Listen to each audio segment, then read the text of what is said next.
Ça va pas le faire comme ça, ma petite Lucie. Est-ce qu'on pourrait, en fait, parce que mettre de la lumière dans cette salle, l'éclairer, parce que je vois personne là. Voilà. Est-ce qu'on pourrait éclairer cette Ah ben voilà, ouais, j'en repère quelques-uns. Je vous vois mieux là, c'est déjà bien. Ah, ouais. Ah, on m'avait pas dit ça, mais vous êtes beau. Ah, vous voyez, tout de suite, ça fait du bien entendre, hein, ça vous fait sourire. Et un sourire, c'est merveilleux, c'est magique. Ça illumine le visage, ça vous éclaire. Un sourire, ça rend beau, ça vous rend beau. Et voilà qu'en mettant de la lumière ici, dans cette salle, sur un mot, il y a tout un mécanisme qui vient de se déclencher à travers ce sourire, qui est la réponse naturelle que vous me renvoyez à ce « vous êtes beau ». Un simple engrenage qui nous entraîne vers l'esthétique. Mesdames, Messieurs, bonjour, la plasticité. La première idée qui m'est venue, c'est élasticité. Plasticité, élasticité, une même terminaison phonique, c'est ce qu'on appelle une homéotéleute. Qu'est-ce que c'est que ce mot-là? Alors, je vous ai composé une homéotéleute sous forme d'épigramme en alexandrin, avec un petit instrument de musique. Voilà, juste pour vous. Quelle sonorité que la plasticité! On y entend les stries de sa complexité. Ô cruel froissement de la technicité entre pugnacité et excentricité! Il faut broyer très lentement l'atrocité, la réduire jusqu'à son incapacité, dénoncer sa synthétique duplicité, puis soudain, l'aplatir avec férocité. Ah, c'est le coup de grâce à sa perspicacité.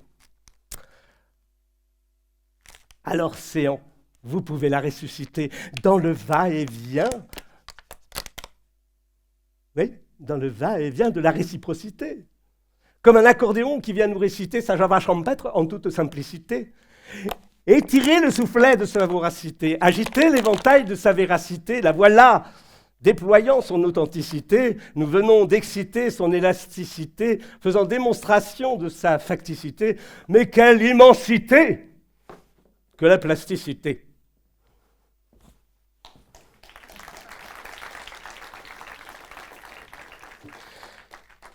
Le seul intérêt ici, c'est la construction des mots imbriqués les uns dans les autres qui rend cette plastique particulière et qui rend le texte beau. Pour y contribuer, nous pratiquons l'éloquence faite de figures de rhétorique, provoquant des sensations, de rythmique, ponctuant l'alexandrin, de prosodie qui va diffuser l'expression du discours. Nous modulons la voix comme nous modelons la matière, car le plastique est modifiable et souple. Les variations vocales sont similaires aux déformations du plastique, déformations permanentes qui ne cassent pas, qui se tordent. Et là, Jean Cocteau écrirait « On ne peut pas traduire un véritable poète, non que son style soit musical, mais la pensée comporte une véritable plastique.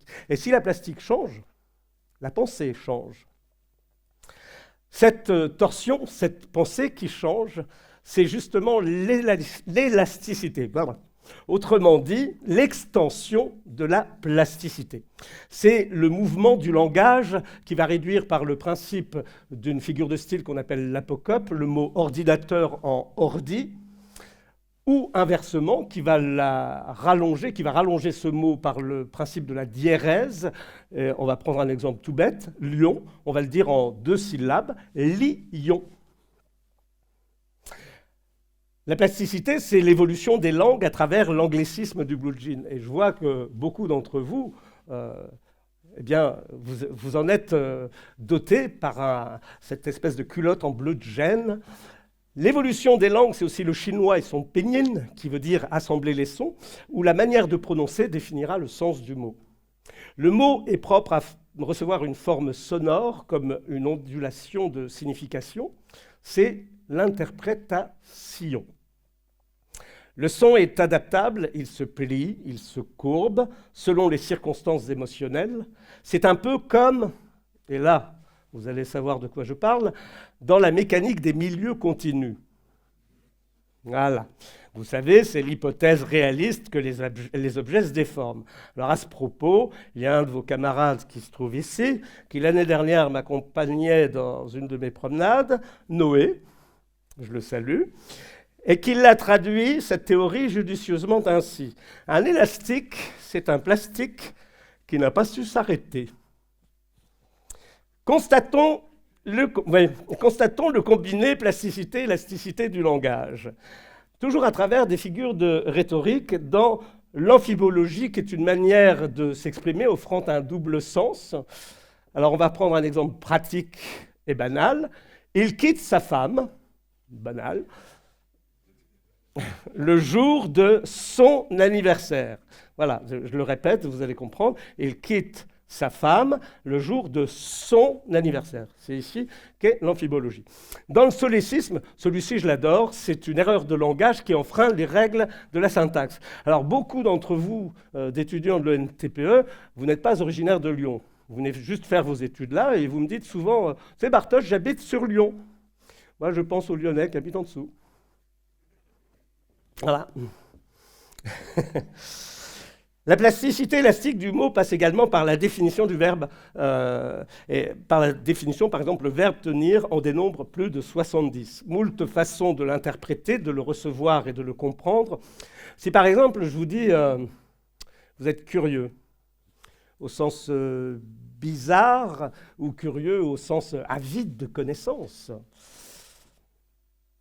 les définitions se tordent selon les situations, parfois jusqu'à devenir leur propre contraire. On appelle ce procédé-là l'énantiosémie. Alors là aussi, vous allez comprendre, c'est un peu vous et moi. C'est celui qui invite et l'invité, c'est l'hôte. L'hôte, c'est un mot, c'est une énantiosémie. La plasticité ici devient une gigantesque vitrine dans laquelle nous trouvons la calligraphie et la ponctuation pour l'écriture, la rime pour la poésie, le rythme pour la chanson, la déclamation pour le texte. Et alors, que faut-il pour qu'une vitrine soit mise en valeur? Question. Que faut-il pour qu'une vitrine soit mise en valeur? Dites-moi. Tout simplement. De la lumière. Fallait-il donc ce chatoiement d'éclairage pour voir ces sourires modeler vos visages et apporter un sens à la plasticité qui illumine la beauté? Car la plasticité, c'est le visage, le sourire de l'autre. Sommes-nous l'observateur ou l'observé? La réflexion ne se fait-elle pas par la perception? Alors, la plasticité, profondeur ou superficialité? Gaspillage ou frugalité? Devanture alléchante ou cachette dénudée, lumière ou clarté? Un cordonnier du XVIIe siècle a écrit « Les ténèbres ne sont pas l'absence de lumière, mais l'effroi causé par l'éclat de la lumière. » Ne me quitte pas, je ne vais plus pleurer, je ne vais plus parler. Je me cacherai là-bas à te regarder danser et sourire et à t'écouter chanter et puis rire. Laisse-moi devenir l'ombre de ton ombre, l'ombre de ta main, l'ombre de ton chien. Ne me quitte pas, ne me quitte pas. Ne me quitte pas, ne me...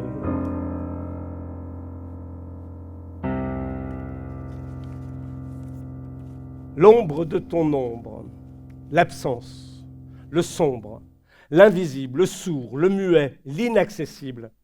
Dans cette autre vitrine de la plasticité, il y a le mot. Le mot qu'on ne dit pas, on le devine. Il y a le geste et le toucher, c'est le langage des signes. Nous avons besoin d'un support, que ce soit par des sons, par des matières ou autres, pourvu qu'il fasse naître une quelconque émotion. Ce support, pour créer la plasticité sous toutes ses formes, c'est l'idée. La plasticité devient alors réelle quand elle produit un sens. Cette plasticité peut alors définir ce qui est beau. Ce beau profond et pénétrant qui imprègne l'esthétique insonore, impalpable et solitaire. Nous entrons là dans la caverne de la pensée, l'éloquence silencieuse, ressentir tout ce qu'on dit plutôt que de lâcher des mots dans l'indifférence d'une vitrine bruyante. Vous êtes beau! Maintenant, vous comprenez le sens véritable de plasticité. Nous sommes des prénoms, des âges, des métiers, des voix, des reconnaissances. Un mot.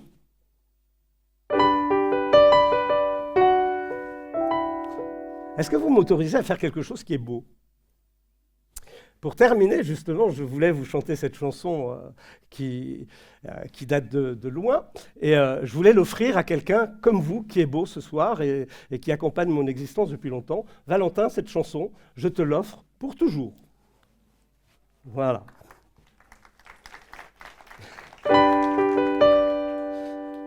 Parfois il trompe et souvent il sert. Un peu malin mais toujours l'affaire. Quand il se place, il s'enfuit déjà. En vers, en prose ou en pugilat. Qu'on lui donne un impératif, une histoire à le définir, qui s'invente pour un motif. Jamais ne cesse son martyre. Il se présente à l'académie. Il pleure, il rit en mélodie. Il est savant, il est familier. Il se fait un pour être millier. On le fabrique à tous les temps. On le traduit pour l'exiler. Il s'achète et puis se revend dans les dictionnaires bon marché. Un mot, c'est toujours une histoire d'amour. Un mot, c'est encore la carte du trésor. Un mot, c'est timide, celui qu'on ne sait pas. Un mot, c'est limpide, qu'on ne le dira pas. Il écoute, il parle et il écrit, dans tous les sens et les partis pris. Il rêve aussi et même divague. Son grand plaisir, c'est quand il nous nargue. On lui attribue des colères, on le suspecte de penser, tantôt vulgaire, un peu sévère. Il se retrouve emprisonné. Ce que vous le préférez célèbre, il est si petit avant que d'être brouillon bâclé ou en majuscule. Il n'est pas rien qu'une minuscule.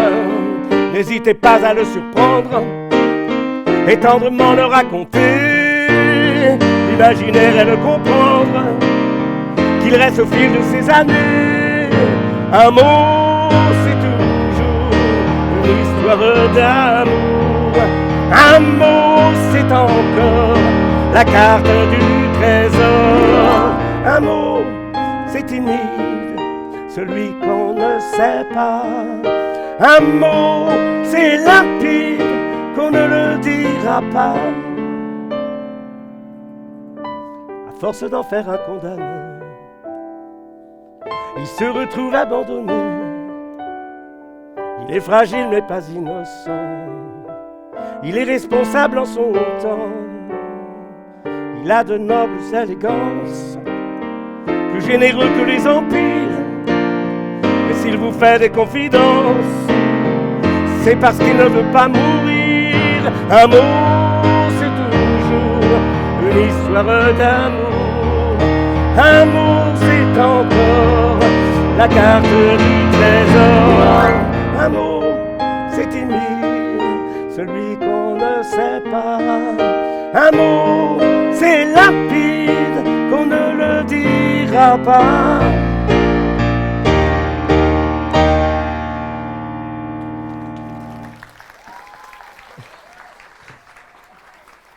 Je vous ai entendu chanter. Hein.